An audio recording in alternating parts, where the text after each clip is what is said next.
Hello student, कैसे हैं आप सब। उम्मीद करता हूँ आप सब अच्छे होंगे, मस्त होंगे, बेहतर होंगे, आपकी पढ़ाई बेहतर चल रही होगी। और आज का बच्चों जो टॉपिक है MOT सिद्धांत यानी मॉलिक्यूलर ऑर्बिटल थ्योरी, अणुकक्षक सिद्धांत। ये बच्चों बहुत ही महत्वपूर्ण है, आपके सिलेबस में है और इसे जानना और समझना जरूरी है। इसको फिलहाल मैं कोशिश करूंगा आपको विधिवत समझा सकूं, लेकिन कभी आपको समझ में आएगा जब आप विधिवत इसे अंत तक देखेंगे। अन्यथा बिल्कुल ये सबके समझ में एक बार में आता ही नहीं है। आपके समझ में तभी आ सकता है जब थोड़ा सा आपको ध्यान लगाकर अच्छे तरीके से पढ़ाई करेंगे तभी। चलिए शुरू करते हैं बच्चों। तो इस सिद्धांत को हुंड एवं मुलिकन के द्वारा प्रस्तुत किया गया, मतलब जो आणविक कक्षक सिद्धांत है ये बच्चों हुंड एवं मुलिकन ने दिया था।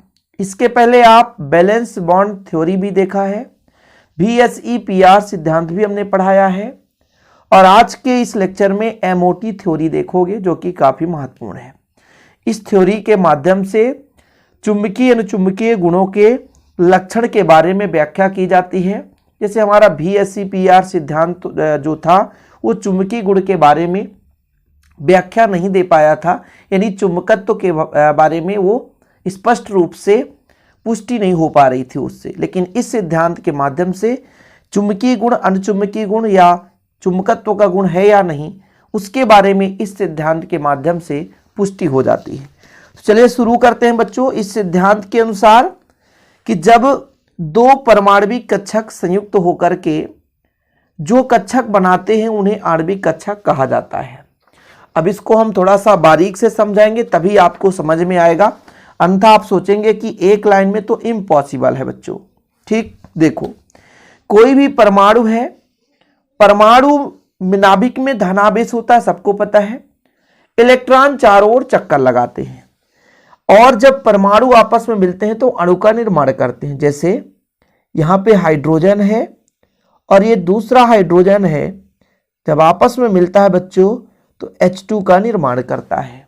ठीक है, इस हाइड्रोजन में एक इलेक्ट्रॉन, इस हाइड्रोजन में एक इलेक्ट्रॉन, एक कक्षक है, तो ये परमाणु है, तो इनके कक्षक को हम परमाणुवीय कक्षक कहेंगे। और ये हमारा अणु है बच्चों, इससे भी दो कक्षक निर्माण होगा, एक आपका बंधी और एक आपका विपरीत बंधी।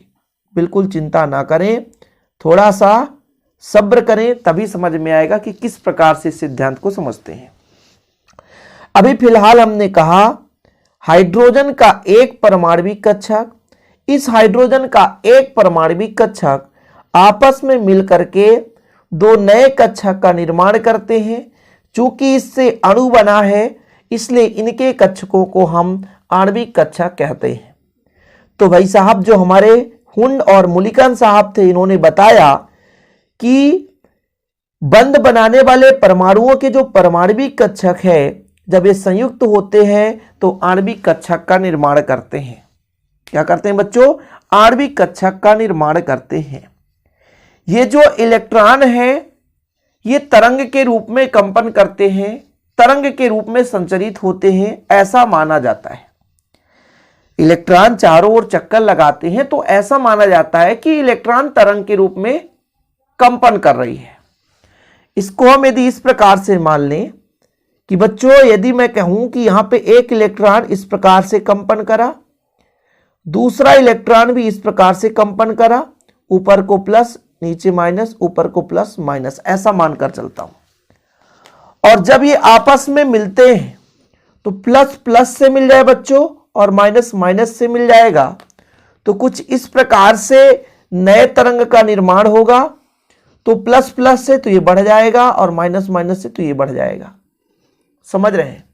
तो यहां पे आपका प्लस प्लस से मिला, माइनस माइनस से, तो यहां पे योग हो गया। कुछ इस प्रकार से तरंग मिल गई।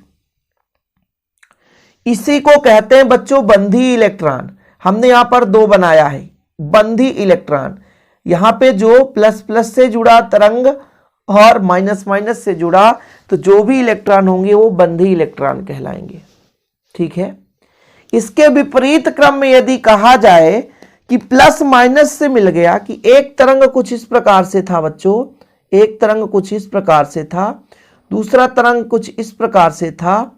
अब यदि माइनस किया जाए तो भैया ये जब माइनस हो जाएगा तो यहाँ पे जो तरंग का यहाँ पे बिल्कुल शून्य 0 हो जाएगा। यहाँ पे जो इलेक्ट्रॉन होंगे वो विपरीत बंधी इलेक्ट्रॉन कहलाएंगे, विपरीत बंधी इलेक्ट्रॉन कहलाएंगे।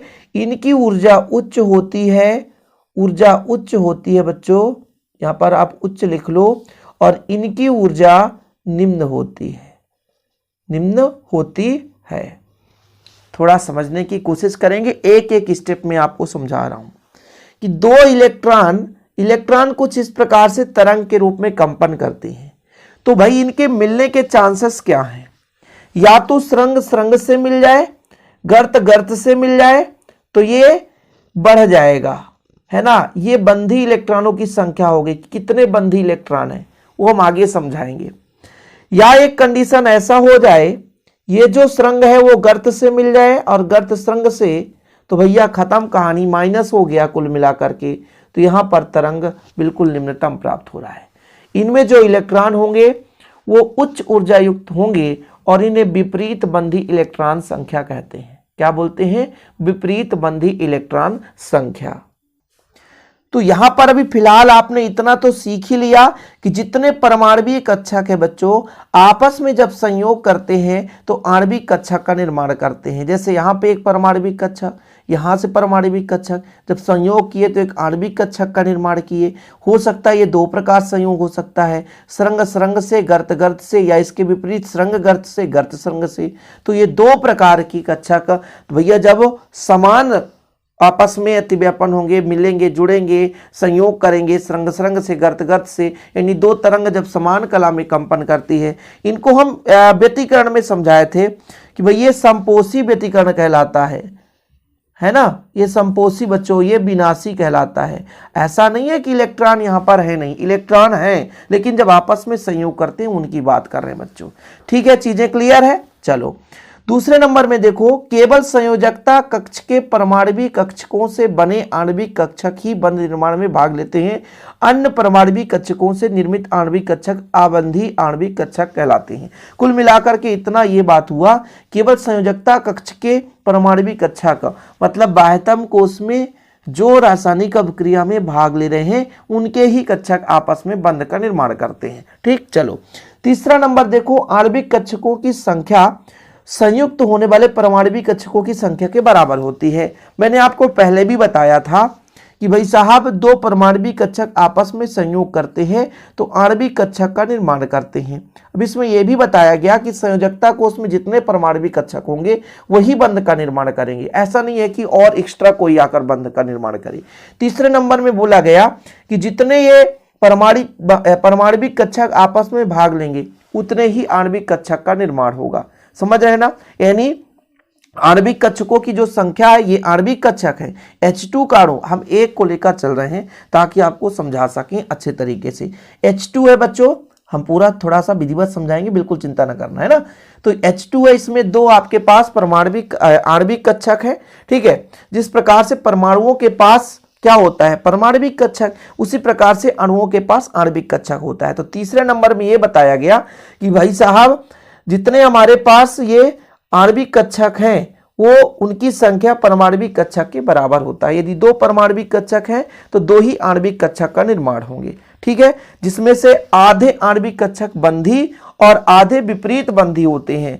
जैसा मैंने आपको समझाया कि भाई दो इलेक्ट्रॉन यहाँ पर कंपन कर रहे थे, दो कक्षक थे, दो यहाँ पे आपके पास परमाणु है तो दो परमाणविक कक्षक। तो इसमें चांसेस ये बन सकता है सुरंग से मिल जाए, गर्त से मिल जाए तो ये हमारा एक कक्षक बना देगा।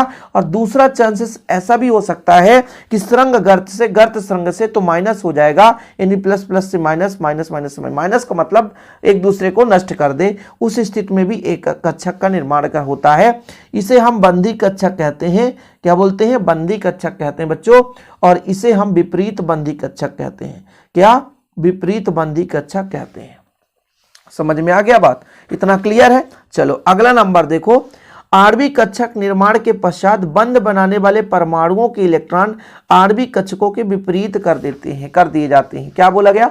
आणविक कक्षक निर्माण के पश्चात जब आणविक कक्षक बन जाएगा उसके बाद बनाने वाले परमाणुओं के जो इलेक्ट्रॉन हैं आणविक कक्षकों के विपरीत कर दिए जाते हैं, मतलब आणविक कक्षक में विपरीत क्रम में भरे जाते हैं। उसको मैं थोड़ा सा आपको आगे बताऊंगा, जब इनको इलेक्ट्रॉन हमको भरना है तो उसके लिए मैं यहाँ पर आपको समझाऊंगा। जैसे जरूरी नहीं कि ये मान लो इस प्रकार से है बच्चों, तो जरूरी नहीं कि वो इसी प्रकार से भरें, एक दूसरे के विपरीत भी हो सकते हैं। ठीक है, बिल्कुल एक दूसरे के विपरीत हम कर सकते हैं। इसके बाद बोला गया कि इलेक्ट्रॉन वितरण में सभी नियम लागू होंगे। इलेक्ट्रॉन वितरण में सभी नियम होंगे, अर्थात बच्चों जिस प्रकार से बाहु के नियम के आधार पर हम इलेक्ट्रॉन भरते हैं कि निम्न ऊर्जा स्तर पर पहले इलेक्ट्रॉन भरते हैं और उच्च ऊर्जा स्तर पर बाद में इलेक्ट्रॉन भरते हैं। समान ऊर्जा कक्षक में पहले एक एक इलेक्ट्रॉन भरते हैं, फिर आप युग्मन करते हैं, ये चीज हुंड के आधार पर, तो ये भी नियम लागू होता है। आगे देखो, द्विपरमाणविक अणु के बंध क्रम की गणना निम्न सूत्र से की जाती है। इसका सूत्र ये है बच्चों कि बंधी इलेक्ट्रॉन कितने हैं, बंधी इलेक्ट्रॉन की संख्या माइनस विपरीत बंधी इलेक्ट्रॉन की संख्या बटा 2, ये बंध क्रम है। ये फार्मूला आपको तैयार करना पड़ेगा। जब श्रृंग श्रृंग से मिल जाए, गर्त गर्त से, उस स्थिति में कितने इलेक्ट्रॉन है, और ये जब भाई एक दूसरे के विपरीत हो तो विपरीत बंधी, उस स्थिति में कितने इलेक्ट्रॉन है, दोनों में घटा करके 2 का भाग दे देंगे तो ये बंध क्रम आ जाएगा। अब बंध क्रम जितना अधिक होगा, इन ये बॉन्ड आर्डर जितना अधिक होगा बच्चों, बंध लंबाई उतनी ही कम होगी और बंध शक्ति उतनी ही अधिक होगी। भाई बंध क्रम अधिक है तो बंध लंबाई कम होगा, क्योंकि उनके बीच आकर्षण ज्यादा है। सम इलेक्ट्रॉनिकी अणुओं या आयनों का बंध क्रम बराबर होता है, कोई दिक्कत नहीं है। ये तो भाई वैसे भी जिनमें इलेक्ट्रॉनों की संख्या बराबर होगी। भाई इसमें बॉन्ड आर्डर या बंध क्रम होता क्या है, बंधी इलेक्ट्रॉन की संख्या विपरीत बंधी इलेक्ट्रॉन की संख्या।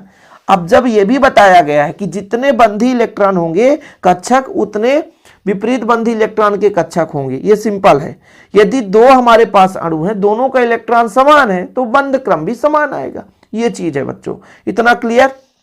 अब थोड़ा सा मैं आपको समझाना चाहता हूं कुछ अलग तरीके से। जैसे बच्चों जो आपस में ये संयोग करते हैं ना, समान कक्षक के ही मतलब जो ऑर्बिटल्स यहाँ समान ऊर्जा वाले ही कक्षक आपस में संयोग करते हैं। तो यहां पर थोड़ा सा आप लोग नोट करेंगे, समान ऊर्जा वाले कक्षक ही संयोग करते हैं, समान ऊर्जा वाले कक्षक ही संयोग करते हैं, संयोग करते हैं। जैसे आपका यदि S है तो S के साथ S संयोग करेगा, PX है तो PX के साथ PX संयोग करेगा, PY है तो PY ही संयोग करेगा, PZ है तो PZ से ही संयोग होगा बच्चों। ये चीज बताया गया। अब इनमें जो संयोग है वो 2 प्रकार से हो सकता है, इनमें जो संयोग है वो 2 प्रकार से हो सकता है। वो किस प्रकार से, जैसे S और S के साथ आपका क्या हो रहा है, संयोग हो रहा है। S कैसा होता है, गोल शेप में होता है कुछ इस प्रकार से, है ना। दूसरा S बच्चों, ये हमारा S है, बीच में प्लस है इसलिए हम यहां पर कर दिए। जब ये आपस में जुड़ेंगे, जब ये आपस में जुड़ेंगे तो 2 प्रकार से जुड़ सकते हैं। जब आपस में मान लीजिए श्रृंग श्रृंग से जुड़ेगा, गर्त गर्त से जुड़ेगा, तो इसका आकार लगभग बच्चों इस प्रकार से बड़ा बन जाएगा। आकार क्या बन जाएगा, बड़ा बन जाएगा। मतलब इनके बीच जो बंध का निर्माण होगा वो सिग्मा होगा और ये बंधी इलेक्ट्रॉन कहलाएंगे।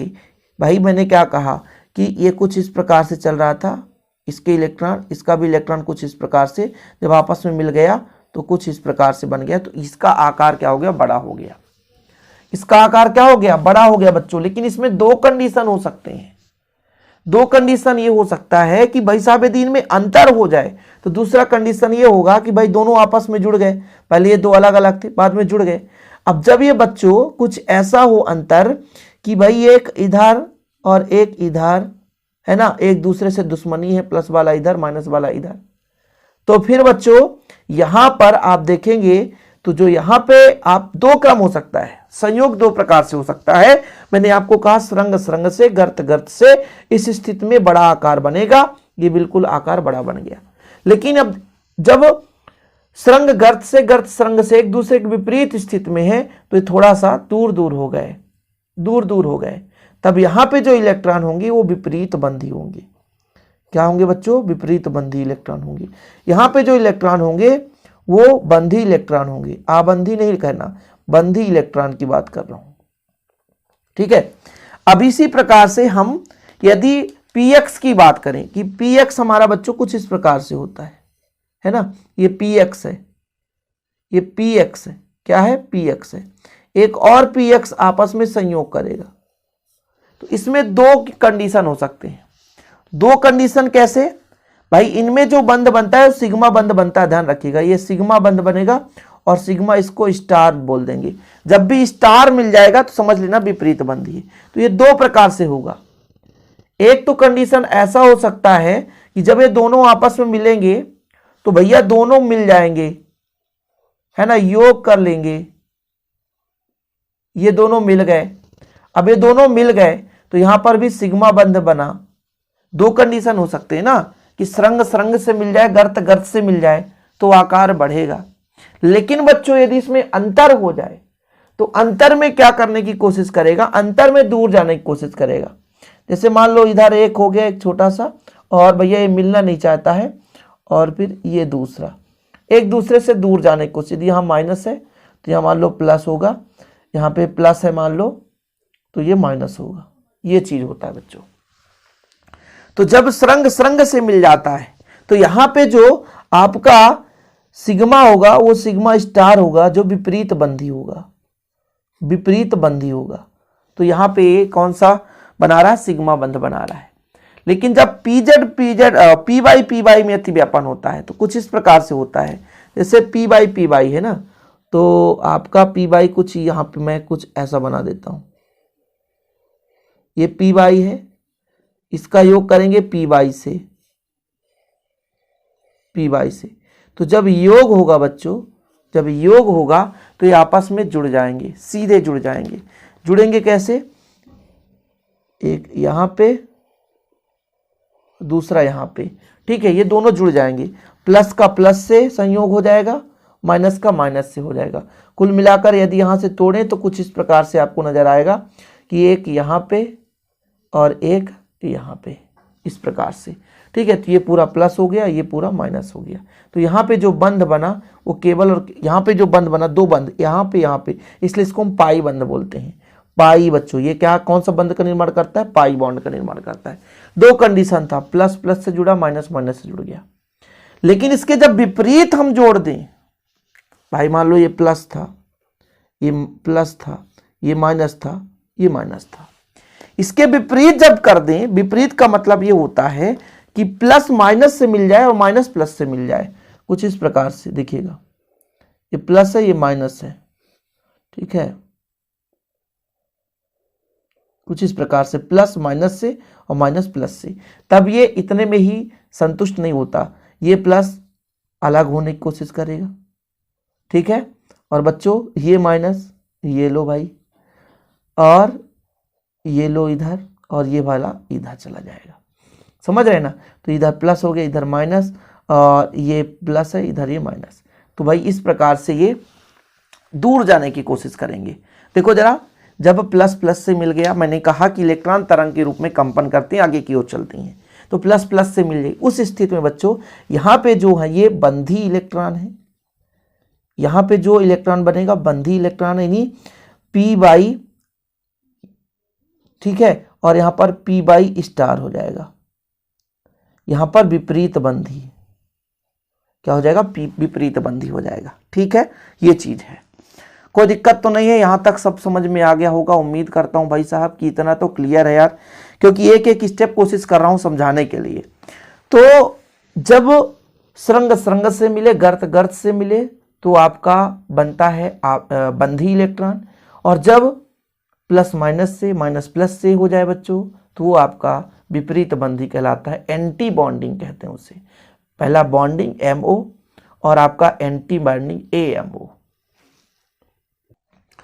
अब इनके थोड़ा सा बच्चों, जैसे आप लोग पढ़ते हैं कि 8वीं कक्षा के ऊर्जा क्रम में थोड़ा सा यहाँ पे बता देता हूँ कि ऊर्जा क्रम यहाँ पर आपको मैं लिखा दूंगा।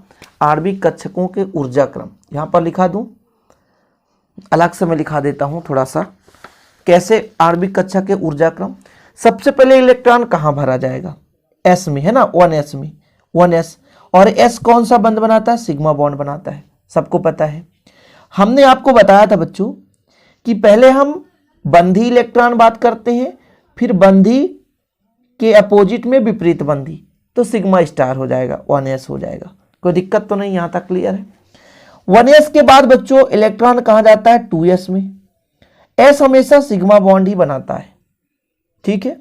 और ये बंधी हो गया, इसके बाद विपरीत बंधी तो सिग्मा स्टार 2s, ठीक। कोई दिक्कत नहीं ना। आगे चलते हैं बच्चों। p में 3 भाग हैं, एक px, एक p बाई और एक pz।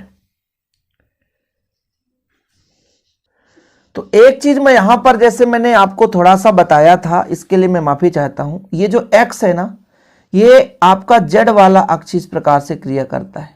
पे x मानोगे तो x मान के चलोगे।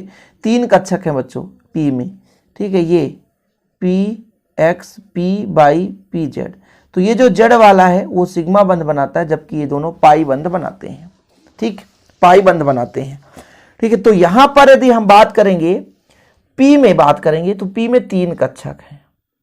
एक आपका बच्चों इसके बाद ही एक आपका होता है px, एक आपका होता है p बाई और एक आपका होता है pz। जो आपका px है ये पाई बंध बनाता है, ये भी पाई बंध बनाता है, इसलिए दोनों बराबर होंगे। सही है, कोई दिक्कत तो नहीं है। और ये जो आपका z है बच्चों, तो ये आपका सिग्मा बंध बनाता है। अब बात रही किस कक्षा की बात है भाई, तो दूसरे कक्षा में, पहले कक्षा में p, यहां पे पाई बना के 2 कक्षा बना देता हूं, यहां पे 2 बना देता हूं। पहले कक्षा में p रहता ही नहीं है, इसलिए इसका कुछ क्रम इस प्रकार से हो गया, ठीक है। इसके बाद इलेक्ट्रॉन भरेंगे बच्चों हम पाई स्टार 2px, फिर pi star 2pz, 2p by. इसके बाद हमारा जो रहेगा सिग्मा, ये सिग्मा है तो सिग्मा स्टार 2pz, यहां तक। और ऐसे ही क्रम आगे बढ़ता जाएगा बच्चों। इसके बाद यदि आ गया सिग्मा 3s, ठीक है, इसके बाद सिग्मा स्टार 3s। कोई दिक्कत तो नहीं है भाई, इनमें 2-2 इलेक्ट्रॉन भरेगा हर एक। जैसे ये आपका एक कक्षक है, ये एक कक्षक है, ये भी एक कक्षक है, ये भी एक कक्षक है, ये सभी कक्षक हैं और सब में 2-2 इलेक्ट्रॉन ही भरे जाएंगे, सब में 2-2 इलेक्ट्रॉन भरे जाएंगे। तो ये इलेक्ट्रॉन भरने का क्रम भी याद होना चाहिए। अब जैसे बच्चों कोई एक एग्जाम्पल लेकर मैं आपको समझाना चाहूं कि एक एग्जाम्पल ले लेता हूं हाइड्रोजन का, ठीक है। ये हाइड्रोजन है बच्चों H2। हाइड्रोजन में आणविक कक्षक सिद्धांत के आधार पर आप, है ना, इसमें 2 हाइड्रोजन है बच्चों, इसके सिद्धांत के आधार पर इसका आप प्रदर्शन करिए। तो प्रदर्शन में क्या होगा कि इसमें टोटल कितने इलेक्ट्रॉन है, आप ही बताओ टोटल कितने इलेक्ट्रॉन है। तो टोटल एक हाइड्रोजन में एक होता बच्चों, तो 2 हाइड्रोजन में कितने हो जाएंगे, 2 हाइड्रोजन, ठीक। तो देखो जरा, जब H2 की बात करेंगे तो इसमें पहला वाला कोष यानी जो कक्षा है, पहला वाला कक्षा हिस्सा लेगा और बच्चों 2 इलेक्ट्रॉन हो जाएंगे। तो इलेक्ट्रॉन जो भरेगा वो पहले में भरेगा सिग्मा 1s2 में, ठीक है, सिग्मा 1s2 में। अब यदि मैं इसके ऊर्जा क्रम की बात करूं तो भाई मेरे पास 2 हाइड्रोजन है। कितने हाइड्रोजन, 2 हाइड्रोजन। एक ही हाइड्रोजन हो गया बच्चों, एक ही हाइड्रोजन हो गया, एक एक इलेक्ट्रॉन दोनों में। ये आपके परमाणविक कक्षक है। जब आपस में मिलते हैं तो 2 आणविक कक्षक का निर्माण करते हैं, 2 आणविक कक्षक का निर्माण करते हैं, ठीक है। 2 आणविक कक्षक, ये एक आपका आणविक कक्षक हो गया और दूसरा आणविक कक्षक ये हो गया। इसका नाम मैं दे देता हूं सिग्मा 1s और इसका जो हो जाएगा बच्चों सिग्मा स्टार 1s। अब यदि मैं कह दूं कि भाई पहले इलेक्ट्रॉन कहां भरेंगे, तो ये निम्न ऊर्जा स्तर का, ये उच्च ऊर्जा स्तर का है। तो हुंड ने बताया था पहले निम्न ऊर्जा स्तर पर इलेक्ट्रॉन भरा जाता है, ठीक है। तो ये आपका कंप्लीट हो गया। अब इसका बॉन्ड ऑर्डर मैं निकालूं तो बॉन्ड ऑर्डर कैसे निकालूंगा, विपरीत बंधी, सॉरी ये, हाँ ठीक है, विपरीत बंधी में 0 है, आबंधी में कितना है 2, विपरीत बंधी में 0/2, तो आपका 2/2 आएगा बराबर 1 आ जाएगा, बॉन्ड ऑर्डर 1 आ जाएगा, ठीक है। और बच्चों एक चीज हमेशा याद रखना, यदि इलेक्ट्रॉन युग्मित है तो प्रतिचुंबकीय है, और यदि अयुग्मित है तो वो अनुचुंबकीय होगा। यदि इसकी मैं बात करूं कि H2 अनुचुंबकीय या प्रतिचुंबकीय है, तो आप याद रखिएगा, अभी मैं फिलहाल समझा रहा हूं, इसका स्ट्रक्चर जब आगे भी समझाऊंगा तो और विधिवत आपको समझ में आएगा। यदि कक्षक अयुग्मित है, आणविक कक्षक, नोट कर लो आप लोग कि आणविक कक्षक यदि अयुग्मित है, आणविक कक्षक यदि अयुग्मित है तो भैया वो अनुचुंबकीय गुण दर्शाएगा, अनुचुंबकीय होगा, है ना, यानी चुंबकत्व का गुण उसमें पाया जाएगा बच्चों। और यदि इलेक्ट्रॉन क्या है, युग्मित है, तो फिर वो क्या हो जाएगा, प्रतिचुंबकीय होगा। ठीक है। दूसरा नंबर, यदि आणविक कक्षक क्या है, युग्मित है, क्या है, युग्मित है, इलेक्ट्रॉन भरा है, तो फिर वो आपका हो जाएगा प्रतिचुंबकीय। क्या हो जाएगा, प्रतिचुंबकीय, ये चीज है। तो ये जो स्ट्रक्चर है आगे मैं अगले लेक्चर में 2-3 करा दूंगा ताकि आप लोगों को दिक्कत ना हो सके, और विधिवत कराऊंगा, बिल्कुल आप चिंता नहीं करिएगा। आज के लिए इतना ही। वीडियो पसंद आए तो लाइक करके शेयर जरूर करिएगा। जय हिंद, वंदे मातरम।